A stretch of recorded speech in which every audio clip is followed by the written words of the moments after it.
I am writing this under an appreciable mental strain, since by tonight I shall be no more. Penniless, and at the end of my supply of the drug which alone makes life endurable, I can bear the torture no longer, and shall cast myself from this garret window into the squalid street below. Do not think from my slavery to morphine that I am a weakling or a degenerate. When you have read these hastily scrawled pages, you may guess, though never fully realize, why it is that I must have forgetfulness or death. It was in one of the most open and least frequented parts of the broad Pacific that the packet of which I was supercargo fell a victim to the German sea raider. The Great War was then at its very beginning, and the ocean forces of the Hun had not completely sunk to their later degradation, so that our vessel was made a legitimate prize, whilst we of her crew were treated with all the fairness and consideration due us as naval prisoners. So liberal indeed was the discipline of our captors that 5 days after we were taken, I managed to escape alone in a small boat with water and provisions for a good length of time.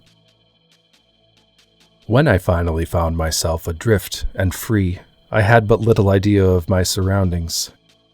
Never a competent navigator, I could only guess vaguely by the sun and stars that I was somewhat south of the equator.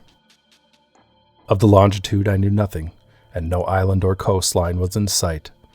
The weather kept fair, and for uncounted days I drift aimlessly beneath the scorching sun, waiting either for some passing ship or to be cast on the shores of some habitable land. But neither ship nor land appeared, and I began to despair in my solitude upon the heaving vastness of unbroken blue. The change happened whilst I slept. Its details I shall never know, for my slumber, though troubled and dream-infested, was continuous. When at last I awakened, it was to discover myself half sucked into a slimy expanse of hellish black mire which extended about me in monotonous undulations as far as I could see, and in which my boat lay grounded some distance away. Though one might well imagine that my first sensation would be of wonder at so prodigious and unexpected a transformation of scenery, I was in reality more horrified than astonished.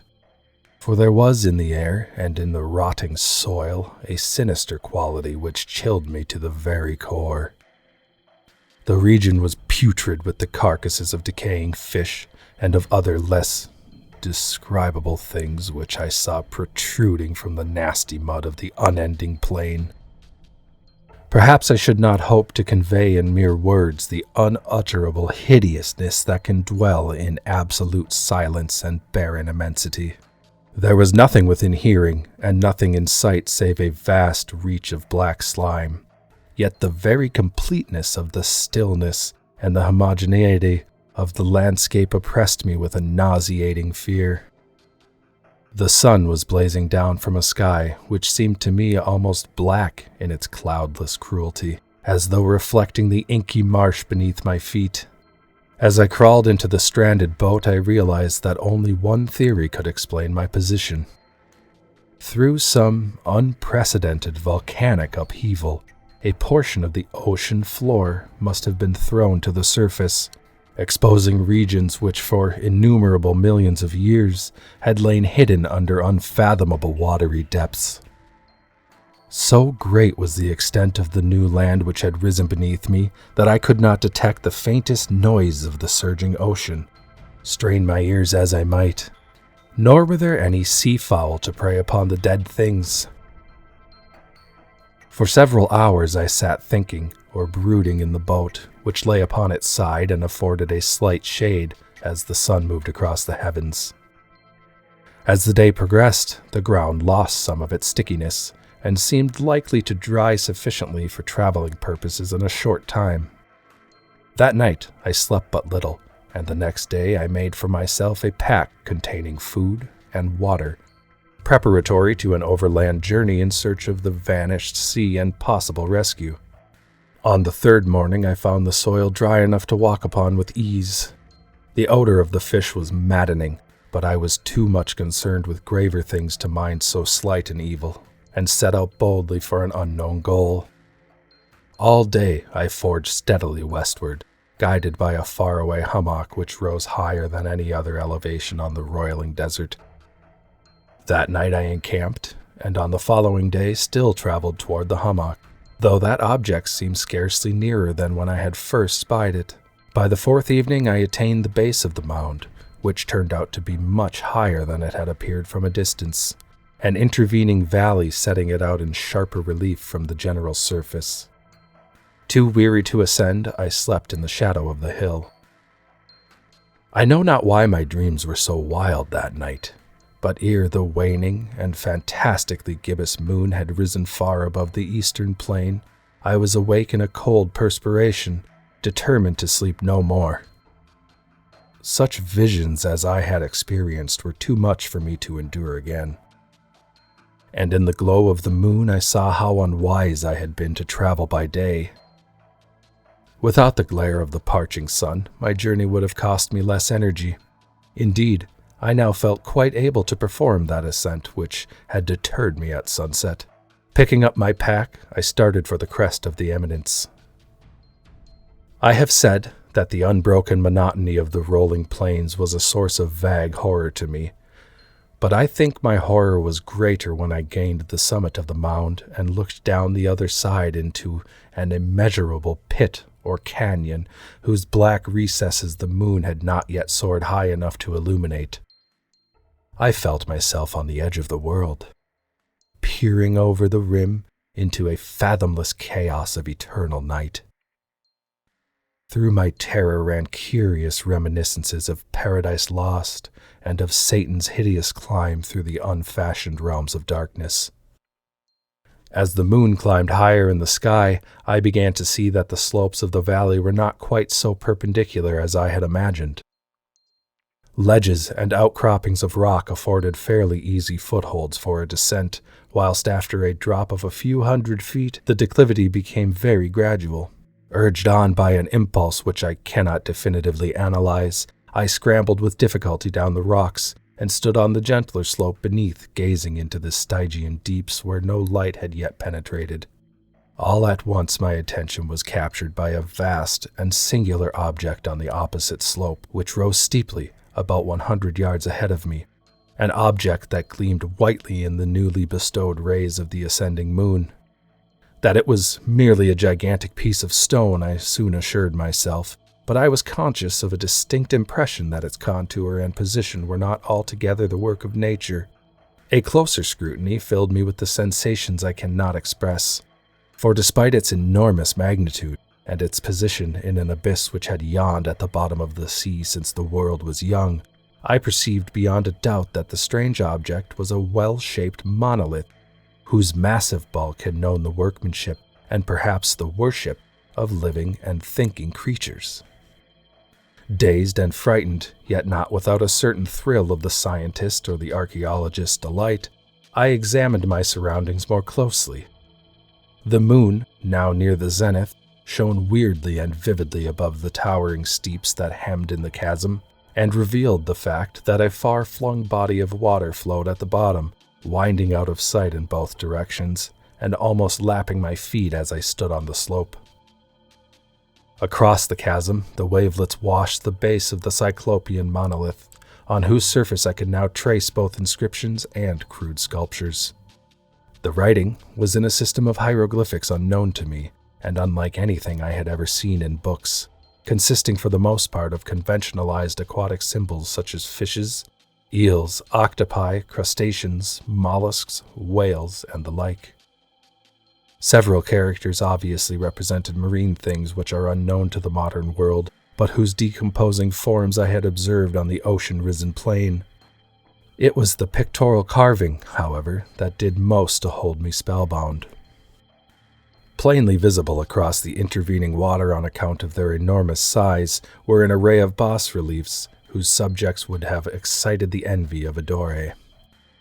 I think that these things were supposed to depict men, at least a certain sort of men, though the creatures were shewn disporting like fishes in the waters of some marine grotto, or paying homage to some monolithic shrine which appeared to be under the waves as well.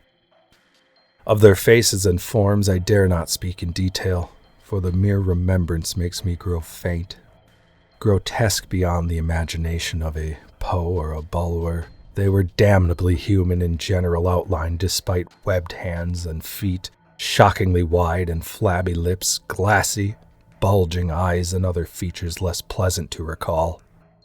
Curiously enough, they seemed to have been chiseled badly out of proportion with their scenic background, for one of the creatures was shewn in the act of killing a whale represented as but little larger than himself.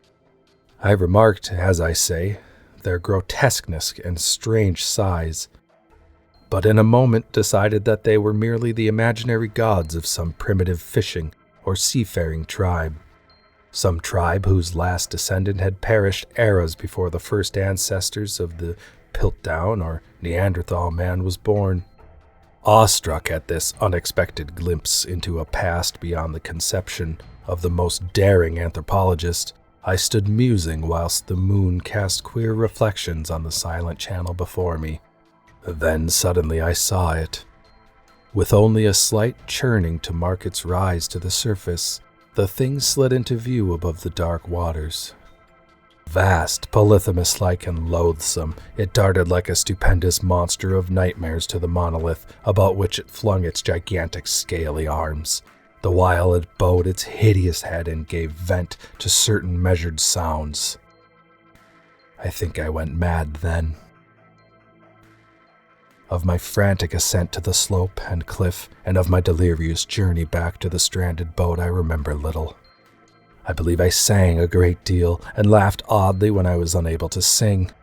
I have indistinct recollections of a great storm some time after I reached the boat. At any rate, I know that I heard peals of thunder and other tones which nature only utters in her wildest moods. When I came out of the shadows, I was in a San Francisco hospital, brought thither by the captain of the American ship which had picked up my boat in mid-ocean. In my delirium I had said much, but found that my words had been given scant attention. Of any land upheaval in the Pacific my rescuers knew nothing, nor did I deem it necessary to insist upon a thing which I knew they could not believe. Once I sought out a celebrated ethnologist, and amused him with peculiar questions regarding the ancient Philistine legend of Dagon, the fish god. But soon perceiving that he was hopelessly conventional, I did not press my inquiries.